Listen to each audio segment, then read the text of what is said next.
Animés par son esprit, nous adorons Jésus-Christ.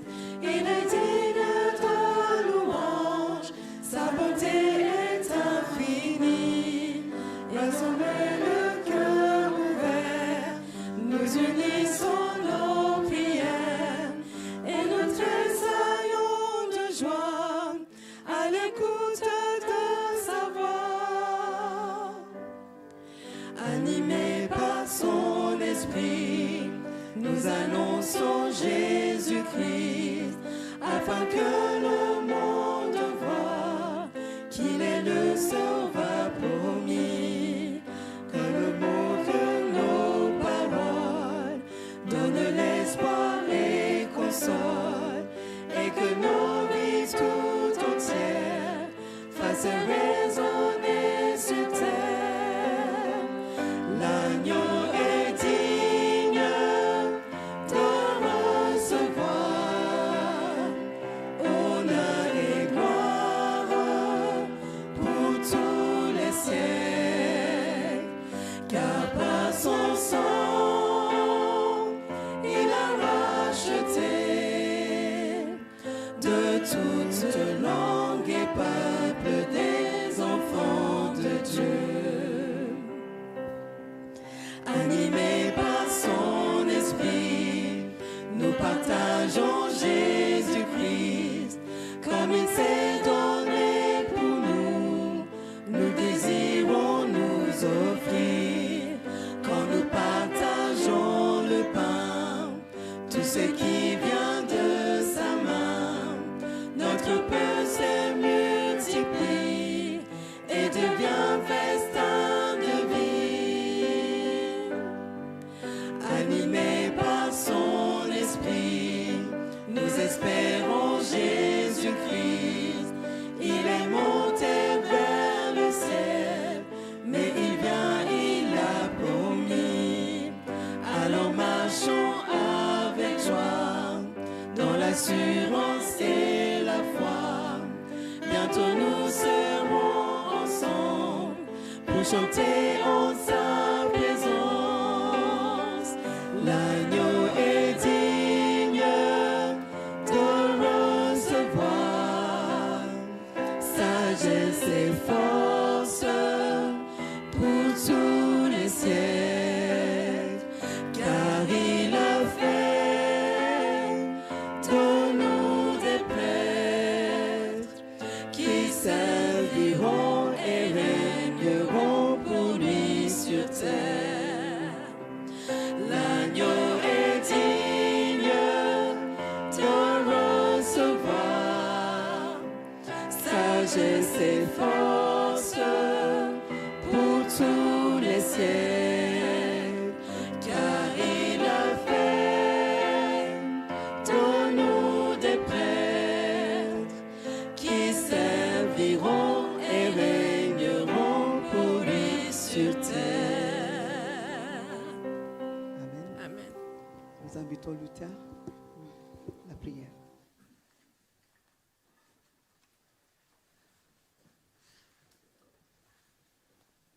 Prions. C'est avec joie, Seigneur, nous sommes là ce soir, tous ensemble, pour pouvoir te louer, pour pouvoir te donner gloire et honneur, car tu es le Dieu Tout-Puissant, le Dieu qui nous aime, le Dieu qui nous accompagne, le Dieu qui nous invite ce soir. Merci parce que, Seigneur, nous savons que tu es là au milieu de nous. Mets en nos cœurs cette joie de pouvoir t'appartenir. Mets en nous ton esprit, afin, Seigneur, que nous soyons des lumières là où tu nous places. Je te prie, Seigneur, d'accompagner aussi ceux qui se dirigent vers cette demeure.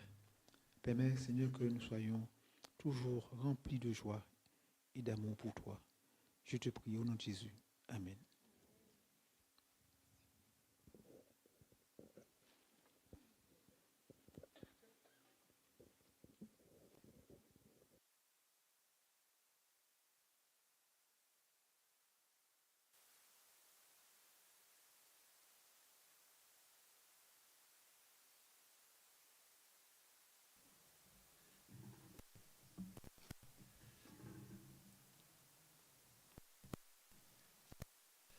avec ce qui a été dit en introduction par nos choristes, avec les choix des chants et de leurs paroles, et puis avec ce que l'un de nos jeunes nous a posé comme question, le programme est fait.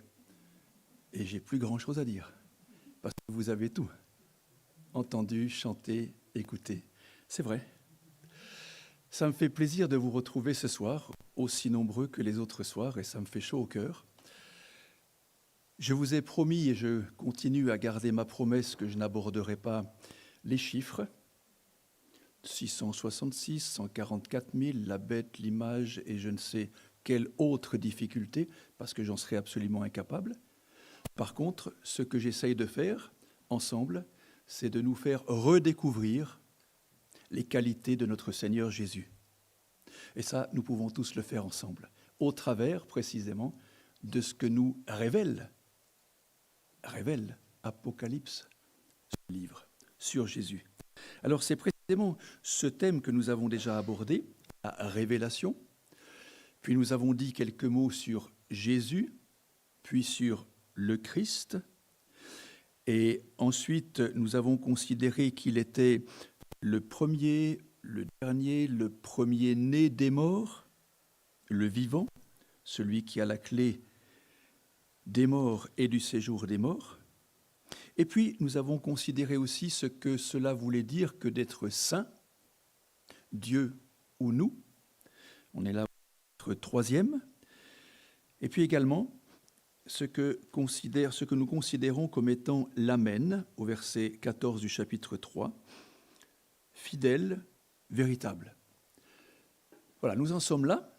Nous en sommes au chapitre 3. Il y en a 22. Donc, on se reverra encore peut-être la semaine prochaine, si vous le souhaitez. Rassurez-vous, il y aura des espaces que l'on va sauter aussi. Alors, si vous considérez la notion d'agneau maintenant, pour prendre ce terme, presque exclusivement ce soir, juste peut-être en fin de parcours avec la connotation de seigneurie qui est attribuée aussi à l'agneau, nous avons dans l'Ancien Testament quantité de textes qui nous parlent des agneaux, des petits du troupeau. Un texte qui nous interpelle dans l'Évangile selon Jean, au premier chapitre, une fois que Jean a terminé ce qu'on appelle le prologue, c'est-à-dire la parole première avant de développer le reste, Jean-Baptiste intervient sous la plume de Jean, l'apôtre, et il dit « Voici l'agneau de Dieu ». Alors, on peut prendre ce texte pour introduire notre sujet de ce soir.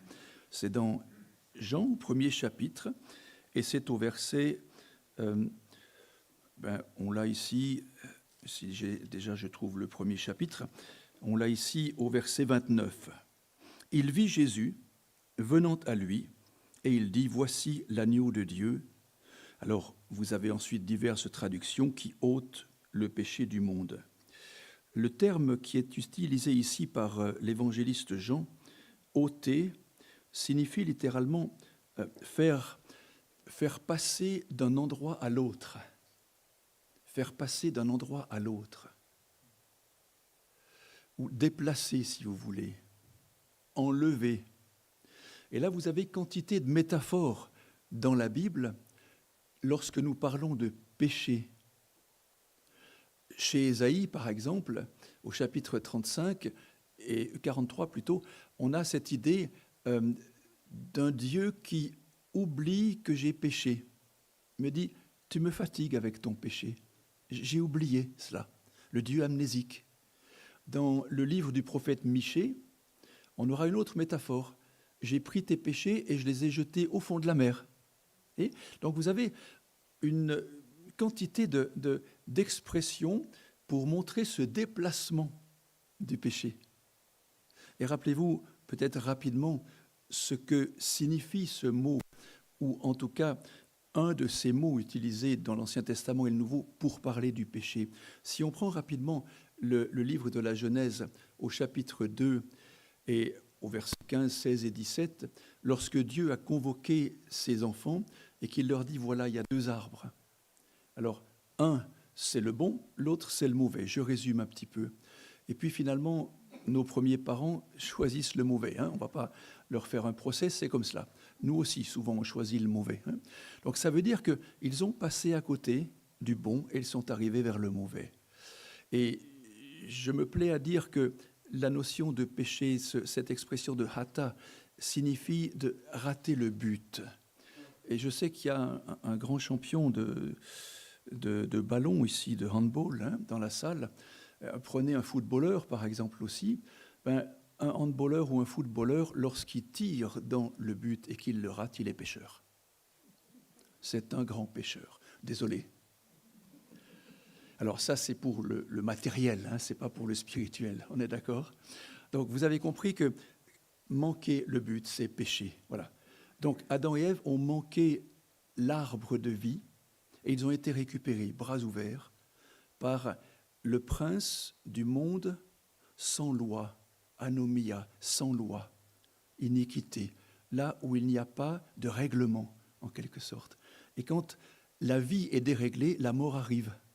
Voilà, c'est comme ça qu'on peut résumer un petit peu Genèse 2, versets 15 à 17. Tu mourras certainement si tu passes à côté de moi, si tu tires à côté du but.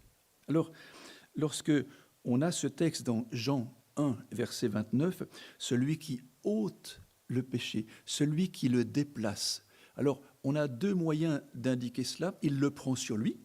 C'est une manière aussi d'Ésaïe, pour le dire. Il le prend sur lui. On a l'image de la croix, mais il l'emporte en même temps. Autrement dit, il le supprime. Dieu devient amnésique, il ne s'en souvient pas. C'est la grâce. C'est le pardon qui arrive soudainement. Maintenant, lorsque vous avez, par exemple, dans Ésaïe, on va le prendre peut-être maintenant, chapitre 53, pour entrer dans la notion d'agneau. Au chapitre 53, on est ici dans le 4e chant du serviteur. Il y a 4 chants qui sont de belles paroles à partir du chapitre 42, 49, 50 et 52, et une partie du 53 aussi. On appelle ça les chants du serviteur.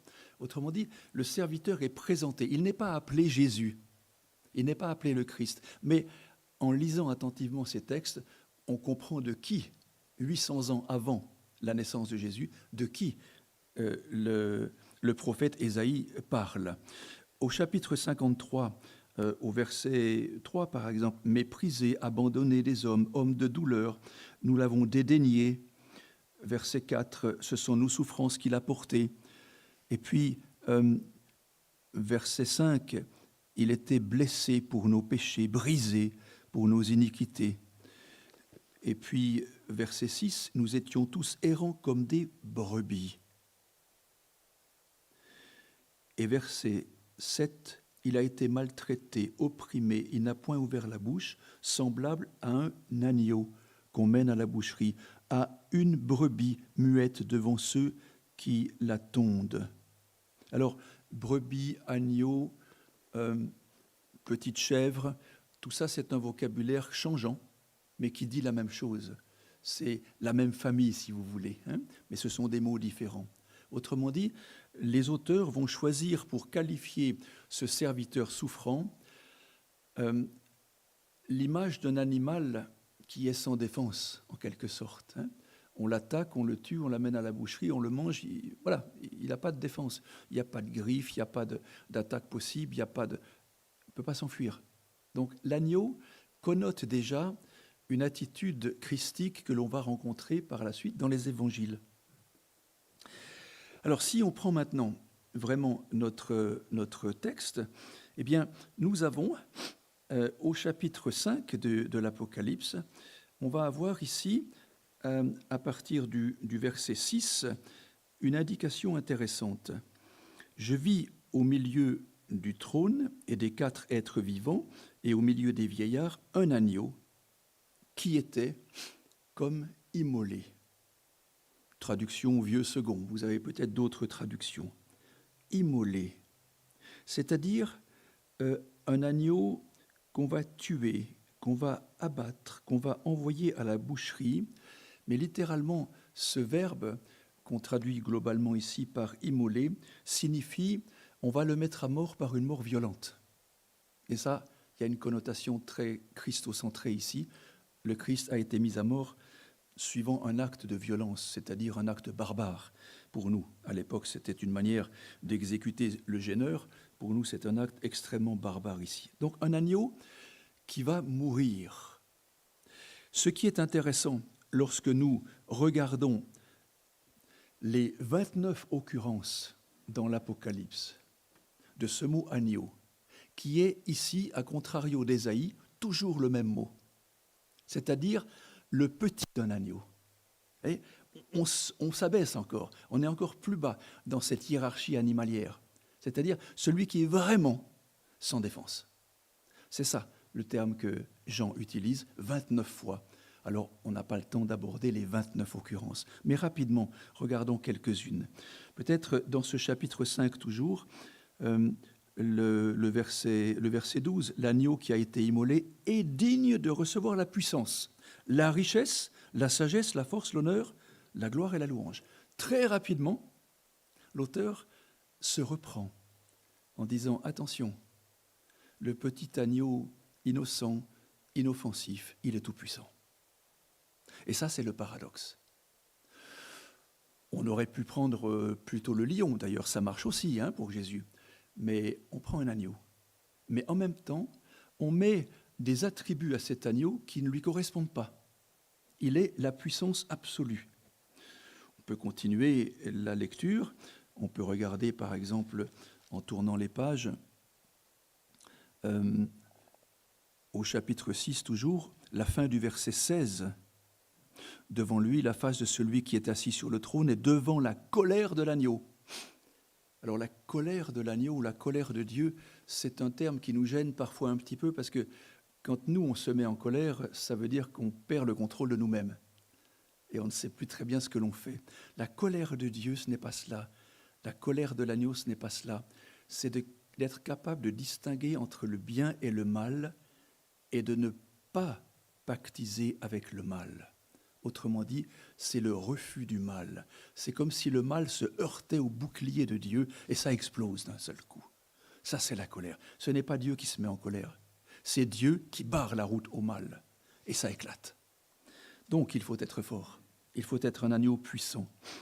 Un petit peu plus loin, au chapitre 7, au verset 10, il criait d'une voix forte en disant « Le salut est à notre Dieu » qui est assis sur son trône et à l'agneau. Le salut, autrement dit, donner le salut à l'humanité, il faut déjà être créateur pour accorder le salut. Donc il faut être tout-puissant. Et l'agneau, aussi bien que Dieu, puisque nous avons défini sabbat matin que Jésus, dans même l'étymologie du mot, signifie Dieu, qui sauve, qui crée et qui sauve. Donc on a ici un agneau qui est capable d'accorder le salut.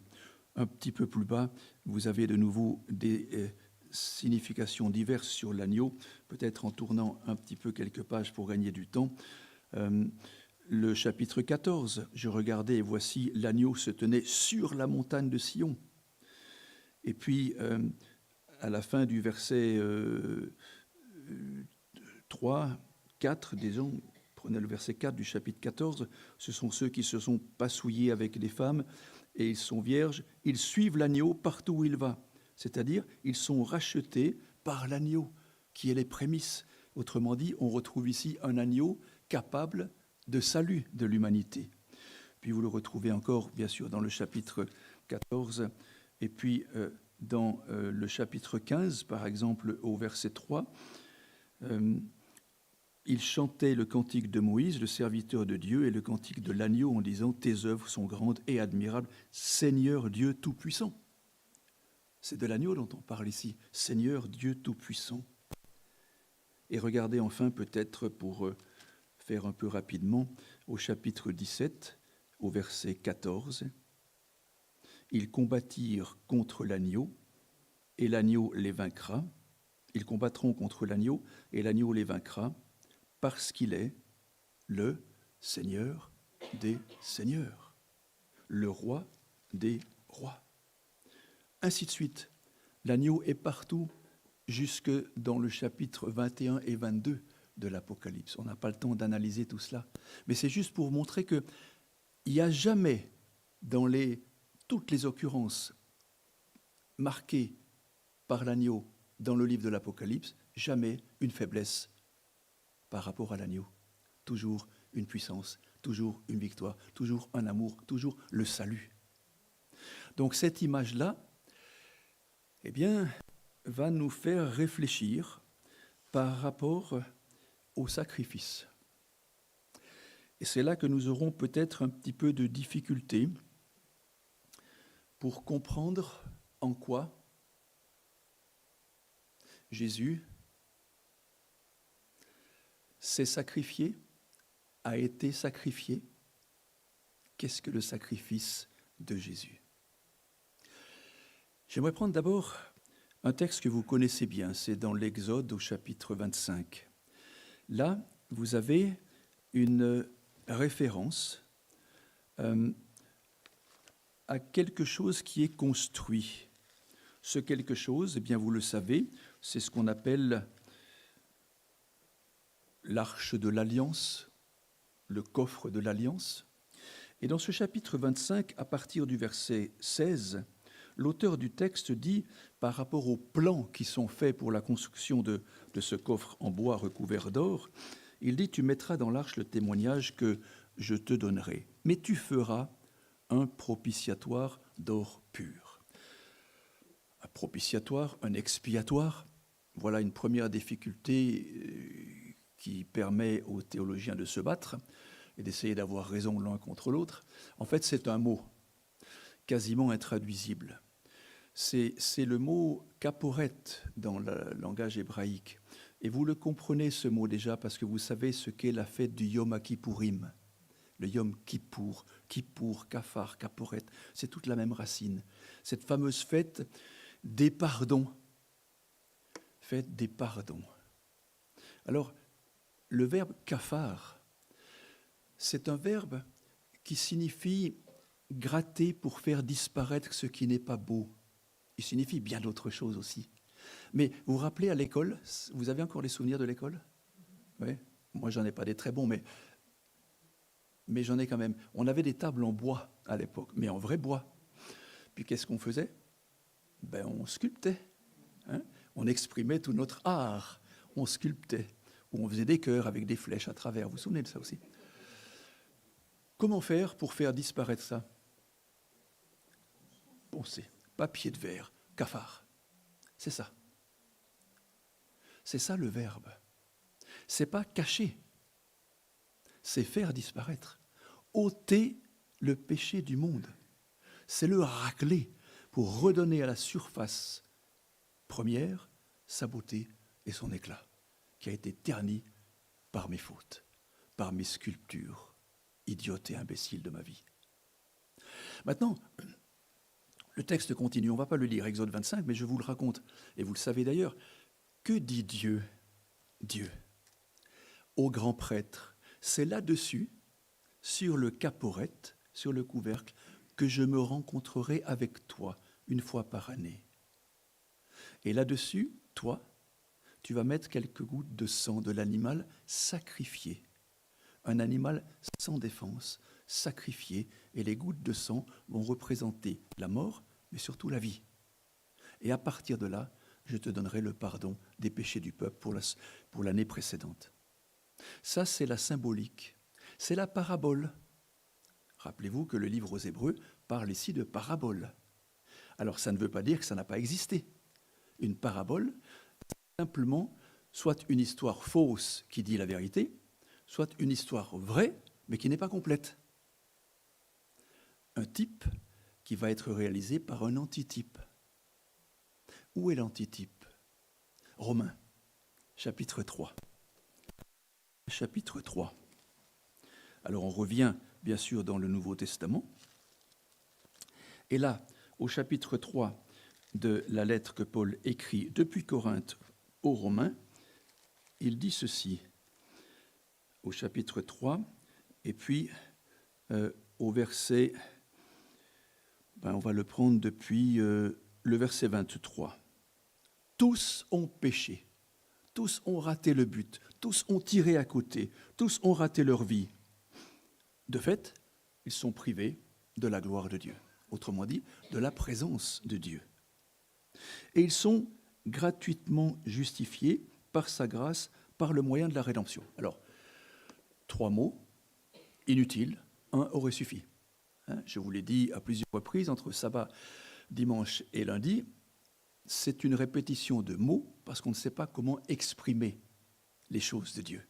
Donc, ceux qui sont gratuitement justifiés, c'est-à-dire qui ne sont pas condamnés à mort à cause de leur faute, et c'est gratuit, ça c'est par la grâce, et la grâce c'est un cadeau, et un cadeau par définition, il est gratuit.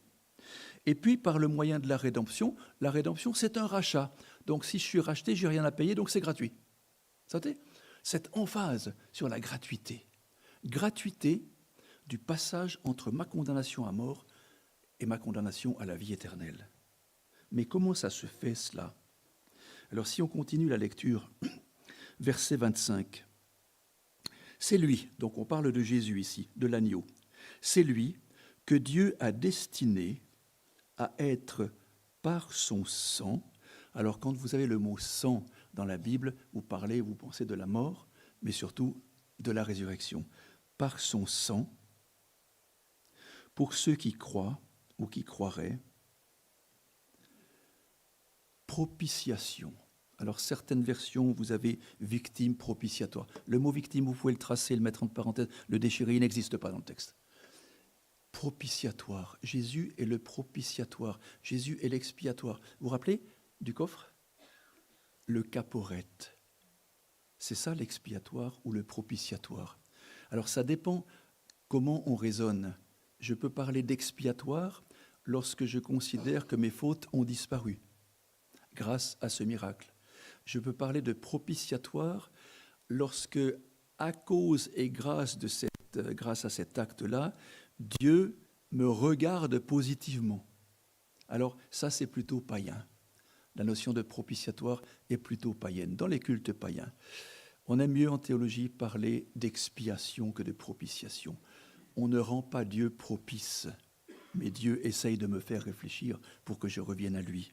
Alors, Jésus, eh bien, Paul lui a donné le nom de hilasterion. C'est tout bêtement la traduction grecque du caporette hébreu. Rien que ça. Si vous prenez Exode 25, on a un caporette qui est un couvercle en français, on a un caporette qui est un hilasterion en grec. Vous sentez la profondeur de la réflexion de Paul? En un mot, il a résumé le service sacrificiel du sanctuaire terrestre. Pourquoi? Parce que Jésus, il est Dieu, on l'a vu. Exode 20, Dieu, je descendrai et sur le couvercle, je rencontrerai le grand prêtre. Jésus est Dieu. Épître aux Hébreux, Jésus est le grand prêtre. Ah, ça fait déjà 2. Mais en même temps, sur ce couvercle, je veux y mettre quelques gouttes de sang, mort du Christ, le sang de l'agneau. Ça fait 3. Jésus récapitule cet acte de pardon symbolisé par le sacrifice d'une bête innocente, et il devient l'antitype réalisateur parfait de quelque chose qui ne peut pas me donner le pardon en réalité par les sacrifices lévitiques, mais qui peut me donner le pardon par la résurrection du Christ. Autrement dit, en un mot, Paul dit Jésus est le couvercle. Celui qui a raclé sur ce couvercle pour enlever mes péchés, pour ôter le péché du monde, pour faire en sorte que je sois gracié gratuitement et que je puisse bénéficier de ce salut. Il y a plein d'images. Paul en a une très belle encore. D'ailleurs, il est inventeur de ces termes-là. On ne sait pas très bien où il les a récupérés, mais le mot réconciliation, vous le trouvez nulle part dans la Bible, mais nulle part, sauf chez Paul. Et c'est un des plus beaux mots. Réconcilier. Katallagé, c'est-à-dire un acte de la puissance du ciel qui vient proposer au minuscule être sans force que je suis de faire la paix. C'est ça la réconciliation. C'est pas moi qui demande au plus fort de m'aider, c'est le plus fort qui me dit arrête de faire des bêtises et accepte que je vienne vers toi. Ça, c'est la réconciliation. Et Paul a dû trouver cela, je pense, dans le pacte de réconciliation, de la reconstruction de la Nouvelle-Corinthe en 44 avant Jésus-Christ, quand César reconstruit. Parce qu'on trouve le mot réconciliation là-dedans. Et ce n'est pas étonnant qu'il en parle aux Corinthiens. Alors Jésus est ça. Il est celui qui incarne à la fois ce Dieu, qui incarne ce grand prêtre, qui incarne l'agneau, et qui est en même temps le couvercle, non pas qui cache mes péchés, mais qui les enlève. L'agneau qui ôte les péchés du monde. Tout cela est lié dans les évangiles, dans les prophéties, et chez Paul aussi. Alors,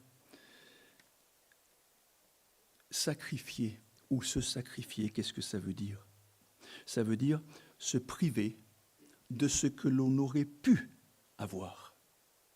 On le développera un autre soir en prenant l'expression difficile paulinienne de Philippiens chapitre 2. Il était en forme de Dieu, il s'est vidé, il est devenu en forme d'esclave.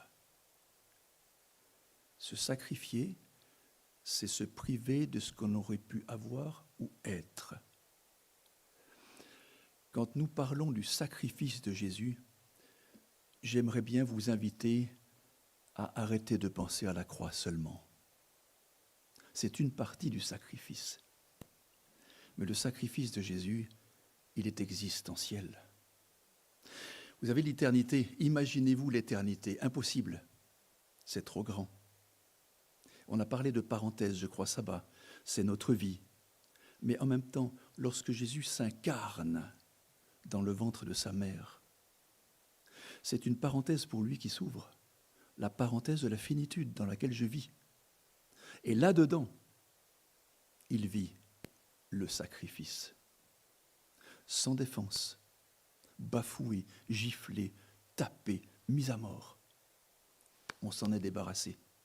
Non, il rebondit, il ouvre la porte et il sort du tombeau. Sentez, on n'arrive pas à le maîtriser.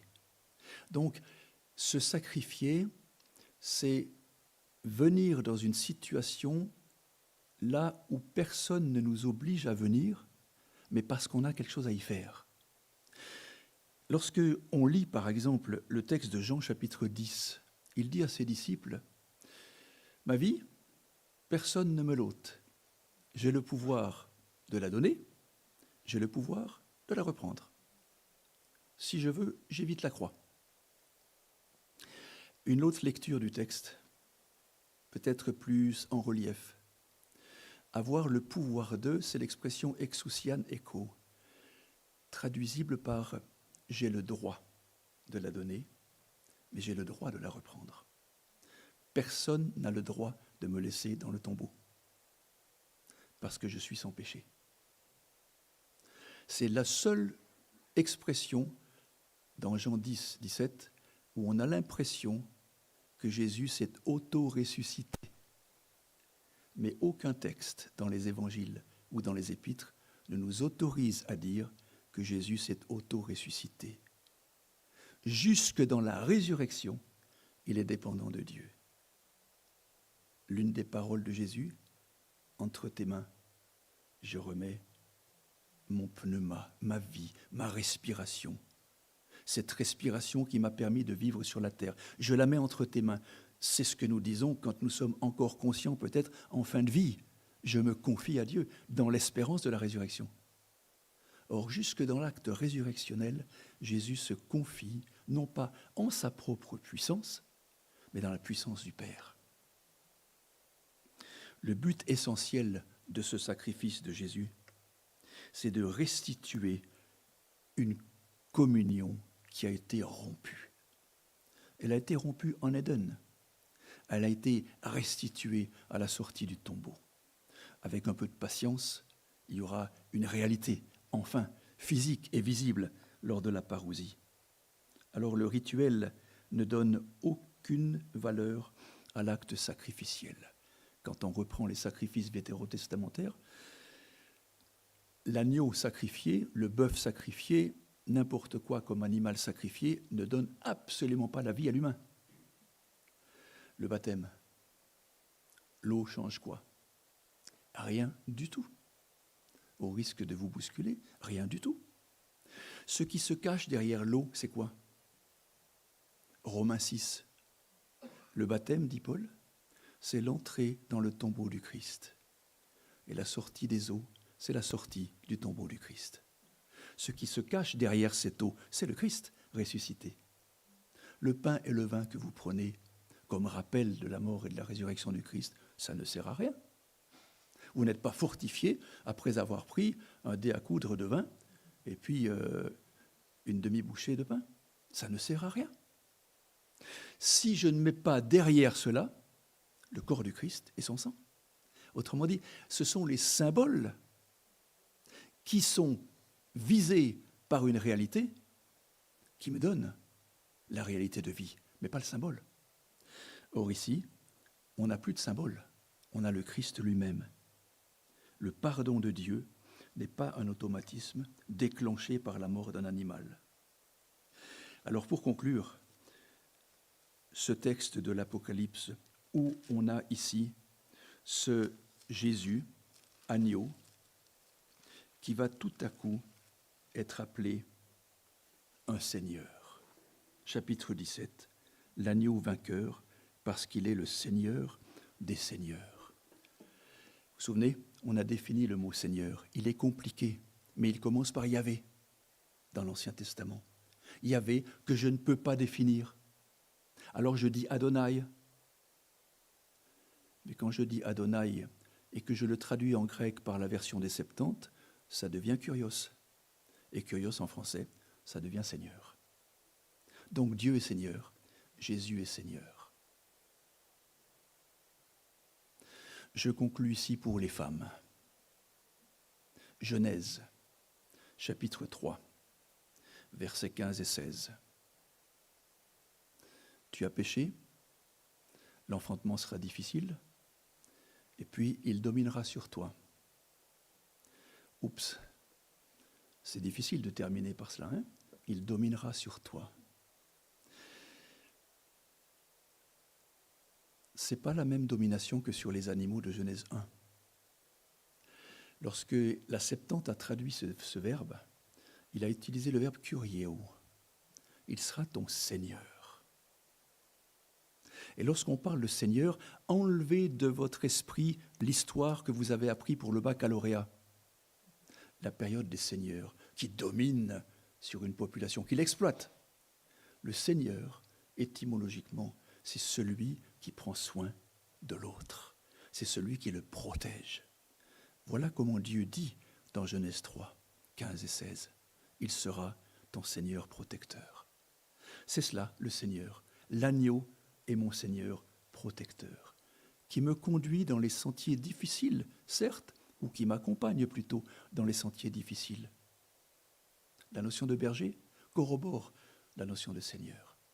L'agneau est celui qui est victorieux et que Jean, comme par miracle, transforme en Seigneur de l'humanité, Seigneur des Seigneurs.